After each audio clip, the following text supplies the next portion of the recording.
150 metr tepalikda. Uchamiz xudo xolasa. Yoshim rekord qo'yar ekanman. 50 yoshli bir marta 50 yoshli ayol uchgan ekan. Meni yoshim 68 yoshda. Hammalaring menda yoshga kirib mana shunaqa diplaylarda uchib yuringlar. Ilohi amin. Hammalaring menda 16 ta nabirali, bitta chevarali bo'ldi. Ko'pkali chevarali bo'ldi. Endi boshladik. Xudo xolasa hammasi oldida sog' bo'linglar. Yana bir narsa intervyu bermoqchiman. Hurmatli pensiyaga chiqqan qariyalarimiz. Nevara boqib o'tiribman, uyda o'tiraman, divanda ustida o'tiravermayman. Pensiya bu hayotda endi yashashni boshlagan davrimiz. Pensiya endi yashashimiz kerak. Bolalar uylab joylab bo'ldik, imoratlar qurib bo'ldik. Oldi mashinani mining, oldi telefonni ishlating, ovqatni oldini yeng, kiyimni oldini. Taqinchoqlar bizdan qoldi, taqmay qo'yinglar.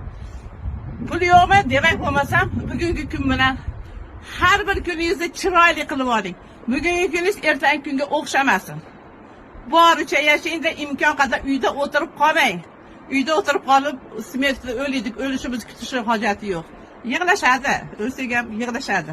Ulgishadi, lekin pensiyaga chiqqanlar 120 yoshdan keyin lekin xayr-ma'zur qilamiz. Ungacha hali hayot oldinda. Shuning uchun har bitta kunimizni chiroyli o'tkazishga harakat qilamiz. Pensiya bu endi yashashga kelgan davr deyiladi. Hammalarni yaxshi ko'raman. Diplayinda